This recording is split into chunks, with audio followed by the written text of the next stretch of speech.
I wasn't supposed to be home that early. That's what keeps replaying in my mind every time I think about that day.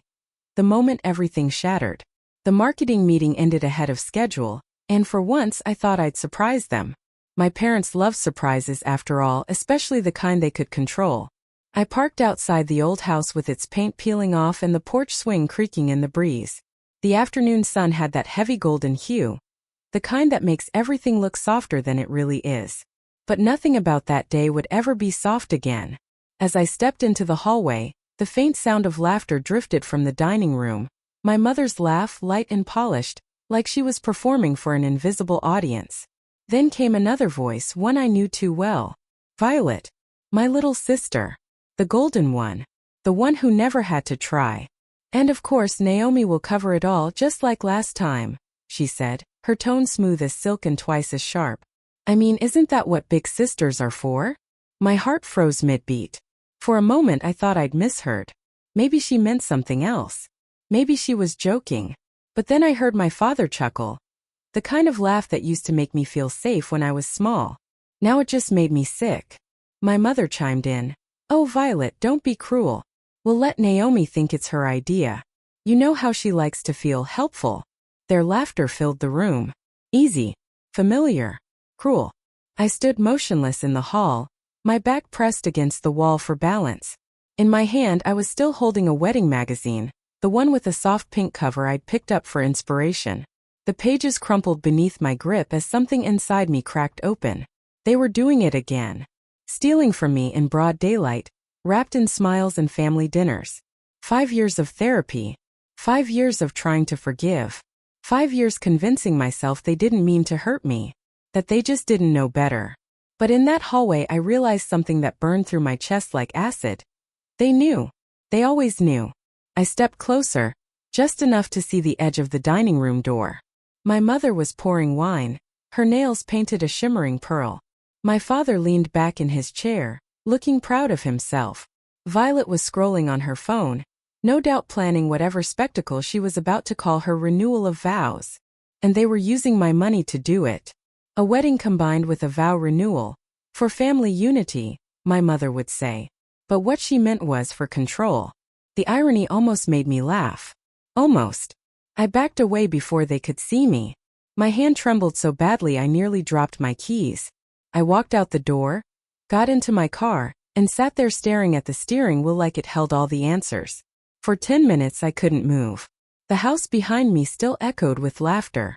I could hear it even through the closed windows, muffled but unmistakable.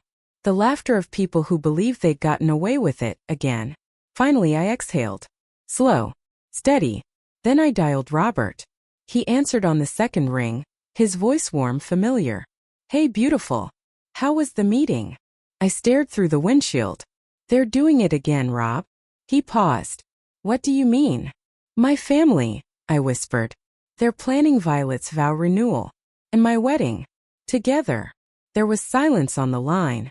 Then softly. You're kidding. I wish I was. My voice cracked. And they're making me pay for it. Again. I could almost hear him clenching his jaw on the other end. Naomi. No, I said quickly. This time I'm not crying. Not breaking down. I need a minute. I hung up before he could answer, because if I heard his voice again, I might lose the fragile calm I'd built in those few seconds. Then I drove. The next morning the world looked the same, birds chirping, coffee brewing, emails piling up, but I wasn't. Something inside me had shifted overnight. Quiet but irreversible. I'd spent my whole life being the good daughter. The one who fixed things, who paid for peace with her silence. But that peace had a price. And it was about to run out. I sat at my desk at work, the glow of the monitor reflecting off my engagement ring. Robert had given it to me on a rainy night in February, in the small Italian restaurant where we'd had our first date. It wasn't flashy, just simple and honest, like the way he loved me. The ring sparkled faintly under the fluorescent lights.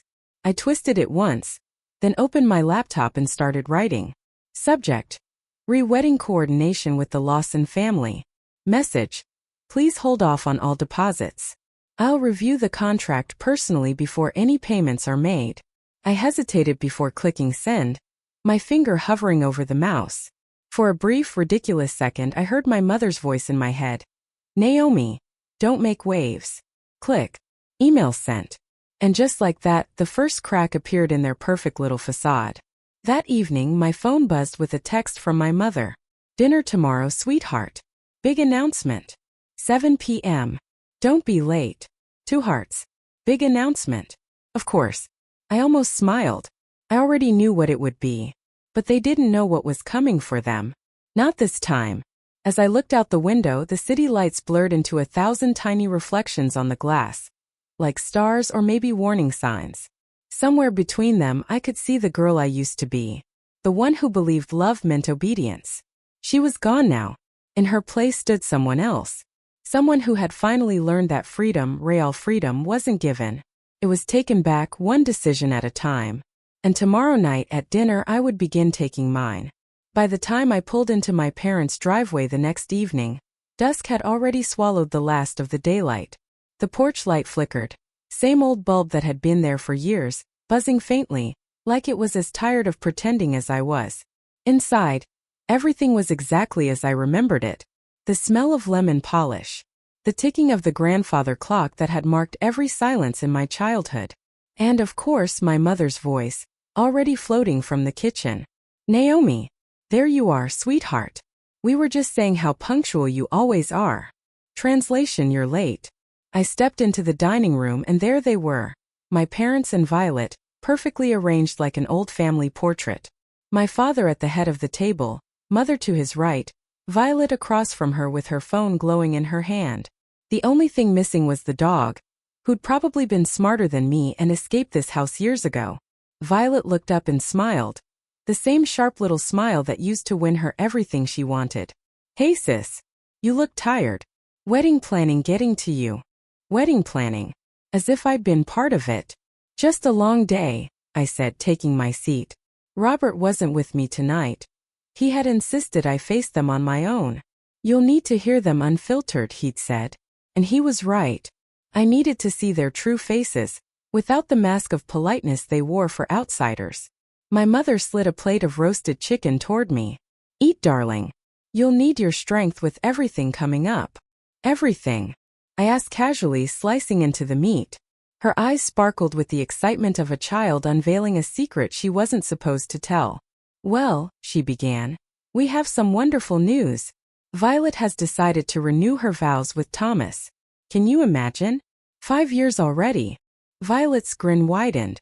Time flies when you're fabulous. And, my mother continued, clapping her hands together, we thought it would be so special to have both ceremonies together. A double celebration of love, family, and unity. Isn't that perfect? The fork froze halfway to my mouth. There it was. The big announcement. Exactly as I predicted. That's ambitious, I managed. Oh, but it'll be beautiful, my mother gushed. Rosewood Manor is available that weekend, and it's meant to be. I spoke with the coordinator this morning. We'll have the gardens for Violet's ceremony and the ballroom for yours. 2 events, 1 magical day. Efficient, I said dryly. Economical too, my father added in his deep, reassuring tone, the one he used whenever he was about to say something completely unreasonable. It just makes sense. We'll only need 1 set of vendors, 1 decorator. You'll be saving everyone a lot of trouble. Saving everyone. That was my role. Always had been. Violet reached across the table, touching my wrist. You don't mind, do you? I mean, you've always been good at organizing things. And since Thomas and I already went through the process, I thought it would help you. You know, guidance. Guidance. As if I hadn't been financing her entire life since we were teenagers. I looked at her hand on my wrist and felt the faint tremor under her manicured fingers. For a fleeting moment I wondered if she even realized how cruel she sounded. Or if cruelty had just become second nature. I'll think about it, I said, keeping my tone neutral. My mother's fork clattered against her plate. Think about it? My father frowned, his voice sharp. Naomi, don't start. You know your sister's under a lot of pressure. You can be generous just this once. Just this once. The words nearly made me laugh. I took a sip of water to hide my shaking hands. Of course I'll help where I can, I said evenly. But I'll need to look over all the costs before agreeing to anything. My mother's eyes narrowed, just slightly, but I saw it. Naturally, dear, she said, her tone clipped. We wouldn't dream of hiding anything from you. Lies, I thought. Beautifully wrapped in good manners. The rest of dinner passed in a blur of polite conversation and forced laughter. Violet talked about a new spa retreat she'd discovered. My mother complained about her Pilates instructor. My father went on about business investments I didn't care to understand. But my mind was elsewhere, calculating, remembering, burning. The last time they'd used that tone, the last time they'd said, just this once. I had signed away $15,000, the college fund I'd spent years building from scholarships and part-time jobs. They told me it was temporary, that they'd pay me back. They never did. And when my dream of finishing college crumbled, they told me it was, for the family. This time I was the one who had a plan. After dinner, Violet stayed behind to scroll through Pinterest wedding boards with my mother, while my father poured himself a brandy. I wandered toward his office, pretending to look for a phone charger. The door was slightly ajar, and his laptop glowed faintly on the desk. I hesitated, listening. No footsteps. No voices. I slipped inside. The familiar smell of leather and old paper filled the air. I remember being a child, sitting in that same room as he lectured me about responsibility, while signing off checks for Violet's piano lessons and designer shoes. The laptop was open to his email. And there it was. A thread titled Vendor Coordination, Naomi's payment confirmed. My pulse thudded in my ears. Click. Open. The emails were from my mother's address. To Rosewood Manor. To the florist. To the caterer. Each message the same. Naomi will be covering all expenses. She's agreed to handle payment directly. Attached were invoices, tens of thousands of dollars. And at the bottom of every one, paid in full, Naomi Lawson. Except I hadn't paid a cent. I checked the payment methods. There it was, my credit card. The joint account my mother had insisted we keep for emergencies. This wasn't an emergency. This was theft. A soft creak echoed behind me. I turned sharply. Violet stood in the doorway, framed by the dim hall light. Her expression froze for half a second before curving into a smirk. Sneaking around, sis? I was just. Sure you were. She stepped closer, eyes glinting. You always were too curious for your own good. She leaned against the doorframe, lowering her voice. You know, I almost feel sorry for you. Still chasing their approval like it's a prize you'll actually win. Her words cut deep because they were true. She tilted her head. But let's be honest, Naomi, you're the one who let them use you. Nobody forced you to sign those checks last time. You handed them the pen yourself. I stared at her, trying to read her face, wondering if there was even a trace of guilt there. There wasn't. Only amusement. Then she added, almost gently, you can't be mad at them for being who they've always been. Something inside me went quiet then. Not rage. Not pain. Just clarity. You're right, I said softly. Her smile faltered. What? You're right. I can't be mad at them for being who they are. But I can stop pretending I'm still the same person who lets them. And before she could reply, I brushed past her, out of the office, out of that house that had never felt like home. That night I called Robert again. They've used my credit card, I said flatly.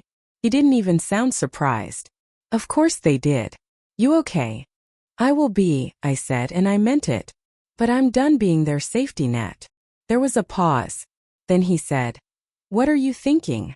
I stared at the city lights outside my apartment window, each one a flicker of resolve.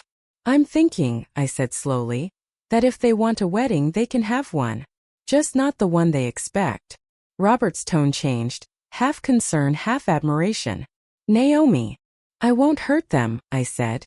But I'll make sure they never forget what it costs to use me. I could hear him smile through the phone. Then I'll back you all the way. And for the first time in years I didn't feel like a child trying to prove something. I felt like a woman finally taking back her story. The sun had barely risen when Elijah stepped out of the small wooden house, the morning air still cool and laced with the scent of wet earth. His mother was already in the garden, her thin frame bending over rows of collard greens. Every morning was the same, her quiet hums, her worn hands, her eyes that carried both love and exhaustion. Elijah tied his shoes, which were frayed and mismatched, and began the long walk to the river. The path cut through fields of wild grass and broken fences, where cicadas sang from the trees and the mist drifted low like forgotten dreams. This was his escape, the river. The people in town called it the Whispering River, because on windy days, it seemed to murmur stories of those who once lived and died near its banks. Elijah didn't know if it was true, but sometimes when he sat alone and listened, he swore he could hear voices, soft, gentle, full of longing. That morning, as he reached the river's edge, Elijah knelt and stared at his reflection. He saw a boy of 12, with skin the color of the earth after rain and eyes that carried questions the world never answered. Someday, he whispered to the river, I'll leave this place. I'll be someone. The wind stirred, rippling the water, and a faint shimmer appeared, like silver dust moving beneath the surface. Elijah blinked. The shimmer grew stronger, swirling, forming a faint shape, a hand reaching out toward him. Startled, Elijah stumbled backward, heart pounding. But the hand did not frighten him. It looked kind, soft, almost human, yet made of light. Then just as suddenly it faded. The river went still again. Elijah rubbed his eyes. Must be the sun, he muttered. But deep down he knew it wasn't. For days after, the memory lingered. When he was at school, struggling to read from torn books, when the older boys mocked his patched clothes, when he saw his mother's tired eyes, the image of that glowing hand returned to him. One evening, unable to shake the feeling, he went back to the river. The wind was calm this time, the surface smooth like glass. He sat on the bank, hugging his knees. I don't know who you are, he said softly, but if you can hear me, I could use a little help. First there was nothing. Only the quiet rush of water. Then a faint sound, not quite words but a whisper like a breath in his ear. Keep going. Elijah froze. He turned but no one was there. The whisper came again, a little stronger. Keep going. You're seen. Tears filled his eyes. For the first time in a long time he didn't feel invisible. The next morning something inside him shifted. He woke before dawn, helped his mother with the chores, and went to school with a determination that made even the teacher notice. When he read aloud he stumbled less. When he was mocked he kept his head high. Every evening he returned to the river. And though he never saw the hand again, he felt it. In the wind that brushed his cheek, in the sunlight that broke through the clouds. It became his secret, his miracle. In the weeks that followed, Elijah began to dream differently. Not of leaving but of changing what he could, right where he was. He started helping younger kids in school who struggled like he did.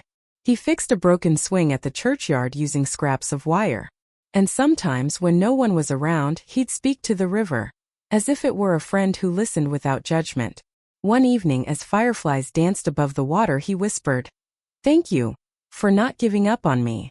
The river glimmered faintly under the moonlight, and though Elijah didn't hear words, he felt something deep inside him stir. Hope. It was small, fragile, but alive.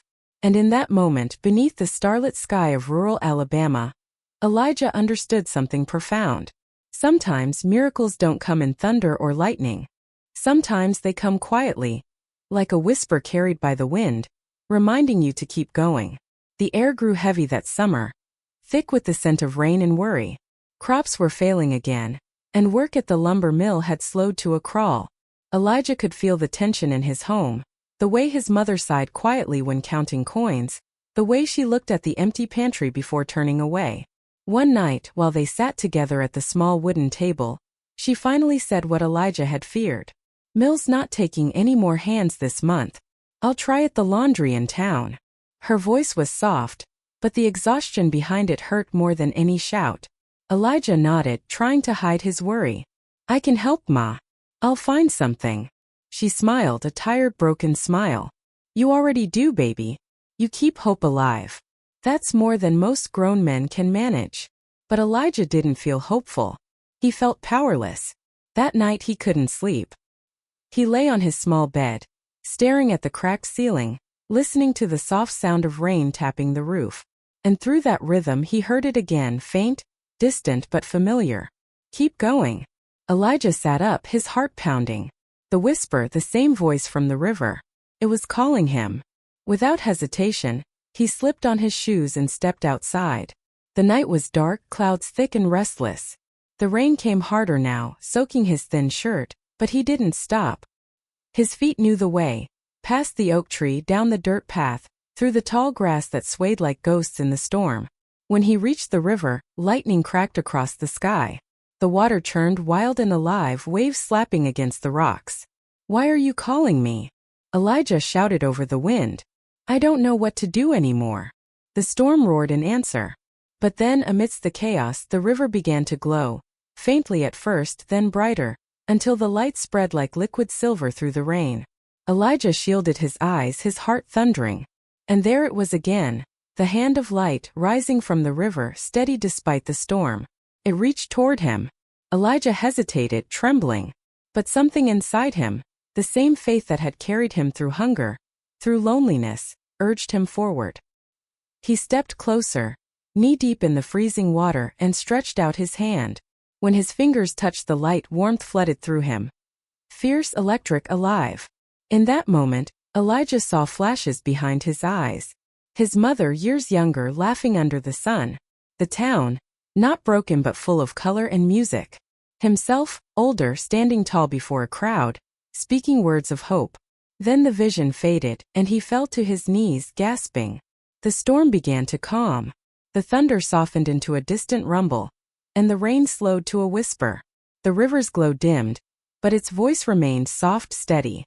"You are not small, Elijah. You are meant to lift others." Elijah's tears mixed with the rain. He didn't fully understand, but he felt changed, as if something within him had awakened. When he returned home, soaked and shivering, his mother was waiting by the door. She opened her mouth to scold him, but when she saw his face, the calm in his eyes, the quiet strength, she stopped. "What happened to you, child?" Elijah looked at her and smiled faintly. I found a promise, Ma." The next morning, Elijah rose early and went into town. He asked the pastor if he could help at the church, cleaning or fixing things. He offered to run errands for the shopkeeper, to sweep the porch for the barber. Some turned him away, but others, seeing his determination, gave him a chance. Bit by bit, Elijah began earning small coins. He saved every one, tucking them carefully into a jar under his bed.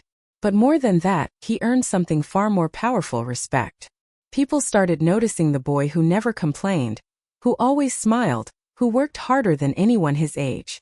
And sometimes when he walked by the river after sunset, he'd see the faint shimmer of light again, as if it were watching over him. Months passed. The leaves turned gold, then brown. The air cooled, and the town began to whisper about that boy Elijah, the one who fixed fences, who sang in the church choir, who gave half his lunch to a hungry child. One day the schoolteacher, Miss Clara, called him aside. "Elijah," she said gently, "there's a program in Montgomery for gifted students. It's for colored children who show promise. You should apply." Elijah's eyes widened. "Me?" She smiled. "Yes, you. I think you're meant for something bigger." That night, Elijah sat by the river again. The stars shimmered above, and the water reflected them like 1,000 tiny promises. He whispered, "If you can hear me, thank you. I'll keep going." The river stirred, and for just a heartbeat, the light returned, faint, tender, like a hand waving farewell. Elijah smiled through his tears. He didn't know where the road ahead would lead, but he knew this. The river's whisper wasn't just magic. It was a reflection of something already inside him. Strength, hope, love. And in that realization, the boy from the poorest corner of Alabama found something more powerful than any miracle: the belief that his life, no matter how small it seemed, could shine brighter than the darkness around him. Winter arrived early that year. Frost spread over the fields like lace, and the mornings came with the smell of smoke and cold earth. The town of Willow Creek grew quieter with each passing week. People wrapped themselves in thick coats, heads bowed against the wind. Elijah was now 13. Taller, thinner still, but his eyes had changed, steady, deeper, as if they had learned to hold both joy and sorrow at once. The jar under his bed had grown heavy with coins. It wasn't much, but it was enough to buy medicine, enough to keep the lamps burning, enough to make his mother smile again. Sometimes at night Ruth would look at her son and whisper, "You're becoming a man faster than you should." Elijah would smile softly, "Just trying to keep my promise, Ma." One morning, a letter arrived at the post office, a rare thing for colored folks in Willow Creek. It was written on clean cream paper and sealed with the stamp of the Montgomery Opportunity Program. Miss Clara came running to Elijah's house herself, her cheeks flushed with excitement. "You've been accepted," she cried, waving the letter. "They're giving you a scholarship. Room, board, everything." Elijah froze, the words almost too heavy to believe. His hands trembled as he held the letter. It was real. His name, Elijah Brooks, printed clearly at the top. He could barely breathe. "Ma," he whispered, "we did it." Ruth smiled through her tears. "You did it, baby." They hugged, and for a long time neither spoke. The house, once filled with silence and struggle, now seemed to hum with something gentle and bright. Hope reborn. The weeks that followed were a blur of preparations. Miss Clara helped Elijah gather clothes and books. The church raised a few dollars for his train ticket. Neighbors who once ignored the Brooks family now stopped by to wish him luck. Even the white storekeeper, Mr. Hayes, nodded respectfully when Elijah passed by. But as the day of departure drew closer, Ruth grew quieter. One evening, Elijah found her sitting by the fire, staring into the flames. "You're proud of me, right, Ma?" he asked gently. She smiled faintly. "More than you'll ever know. But a mother's heart doesn't stop worrying, even when it's proud." Elijah knelt beside her. "I'll come back. I'll write you letters. I'll make something of myself." She cupped his face in her fragile hands. "Just promise me one thing. Don't let the world harden you. Keep that kindness even when it hurts. That's the light your father saw in you." Elijah nodded, his throat too tight to speak. The night before his departure, he went to the river one last time. The moon hung low, bright and swollen, painting the water in silver.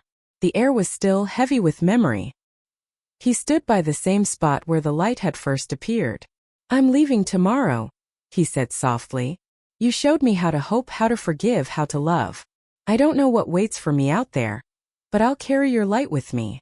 For a long moment there was only silence, then, just as the wind stirred the surface of the river, a faint glow shimmered beneath the water.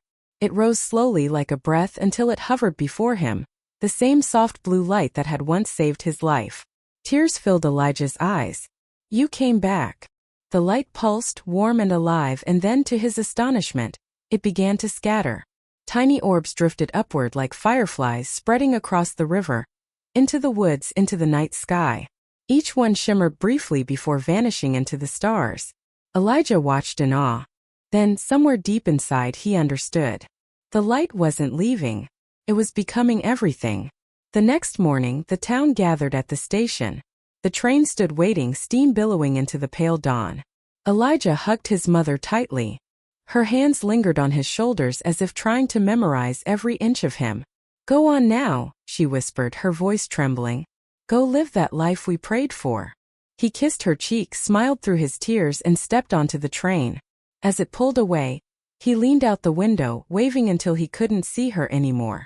The landscape rolled by, the fields, the church steeple, the river glimmering faintly in the distance. For a moment he thought he saw a spark of light above it, flickering like a promise. He placed his hand over his chest, feeling the warmth that had never left him. Years later, the people of Willow Creek still spoke of the boy who changed their town.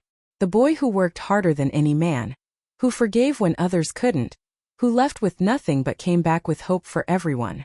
Every spring, when the first blossoms opened by the river, they glowed faintly under the moonlight, as if the light had returned, reminding them that kindness never truly disappears. And somewhere far away, in a city full of noise and dreams, a young man named Elijah Brooks stood before a classroom, teaching children who looked like him to believe in themselves. When one little boy asked, "Mr. Brooks, how did you get here?" Elijah smiled, eyes distant, heart full. "I followed a light," he said softly, "and it never let me go."